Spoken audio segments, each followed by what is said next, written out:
Saya nak pergi kepada Brother Lim. Setiap tahun baru Cina mesti ada tradisi dia. So apakah tradisi yang masih lagi diamalkan oleh Brother Lim? Yalah, bila jadi Muslim, apa yang Brother Lim teruskan dan apa yang Brother Lim dah maybe tukar-tukar sikit, Brother Lim? Okey, terima kasih. Beginilah, kalau kita lihat tahun baru Cina, kalau di negeri Cina dipanggil apa nama Chongjie ataupun kita panggil sebagai musim bunga. So perayaan tahun baru Cina ni sebenarnya dia untuk masyarakat Cina. Siapa-siapa yang ada darah Cina ni semua ni boleh menyambut. Okey, tapi mungkin ada sedikit mungkin masyarakat orang Islam terutamanya ada sedikit mungkin ada persoalan mengenai tahun baru Cina ni adakah dia ada kena mengena dengan agama. Sebenarnya tahun baru Cina ni dia tak ada kena mengena dengan agama. Dia adalah perayaan musim bunga. Berarti siapa-siapa Cina boleh menyambut. Tapi kadang-kadang di Malaysia, setiap kali tahun baru Cina, kita akan lihat ramai orang, keluarga-keluarga Cina ni, mereka ada buat penyembahan.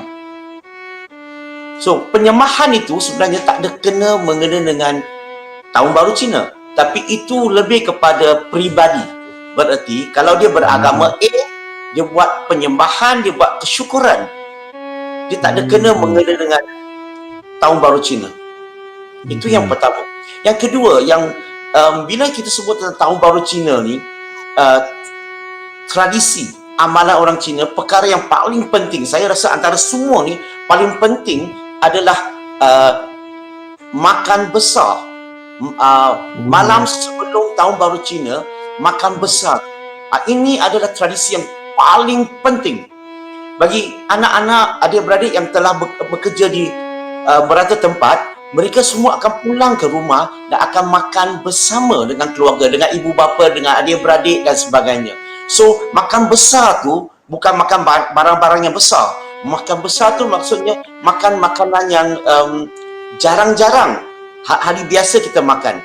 Dia biasanya akan makan seafood yang mahal, yang special.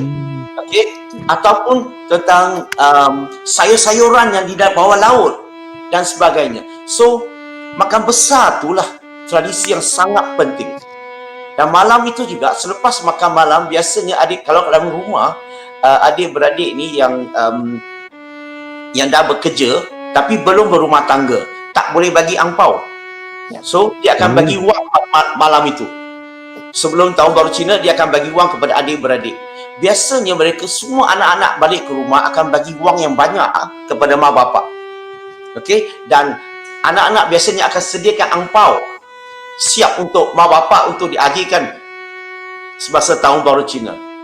So, makan besar tu sangat penting. Bukan saja itu, pada malam sebelum tahun baru Cina tu bukan saja makan besar, angpau, bagi duit semua tu. Yang paling penting adalah bagi masyarakat Cina, saya cakap masyarakat Cina, mereka akan sembah untuk menjemput prosperity god ataupun dipanggil Cie Cai Sen. So mereka akan penyembahan tu sangat-sangat penting. Ramai masyarakat Cina akan buat begitu. So mereka nak ubah nasib dia dan mereka akan sembah. So mereka ni, kalau you pernah dengar lagu tu kan, Cai Sen Tao, lagu pernah dengar? Cai Sen Tao wajah tamen kou. So maksudnya lagu tu lah, maksudnya Cai Sen Tao maksudnya prosperity god dah sampai lah. Cai Sen tahu aja tamu kau, dia sampai ke luar pintu rumah kita. Ing Cai Sen jemput dia masuk. Maka itulah lagunya. Sebenarnya kalau dalam sudut Islam, kita tak sepatutnya menyanyilah lagu tu ataupun sebab dia itu yang satu. Yang kedua, tahun baru Cina ni sebenarnya ada 15 hari. 15 hari. Biasanya 2 hari yang pertama ni bagi masyarakat Cina, mereka ni artinya mereka tak akan sapu lantai. Mereka biasa aja kutip saja. So ramai di kalangan mereka pantang bila kamu sapu lantai, kamu sapu dia punya nasib semua, good luck semua akan hilang. Satu lagi amalan orang Cina dalam tahun baru Cina ni yang besar, adalah hari yang ke-9. Kalau nanti tak lama lagi Tahun Baru Cina, hari yang ke-8 tengah malam tu, 12 malam tu, kamu akan dapat dengar banyak Mercun. So dan banyak buat penyembahan dan sebagainya. Sebab itu ada kena mengena dengan orang keturunan Hokkien dan juga Nyonya Baba. Biasanya golongan ini, okey, sebab kalau ikut cerita, nenek moyang mereka dulu-dulu pernah diselamatkan oleh di belakang pokok tebu. Maka malam itulah sepatutnya adalah Tahun Baru Cina yang sebenar bagi orang yang Hokkien, orang Nyonya Baba. Dan last satu lagi adalah hari yang ke-15. Hari yang ke-15 ini adalah ini sebenarnya dipanggil Cap Gome. Kalau di Malaysia dipanggil Cap Gome. Okey.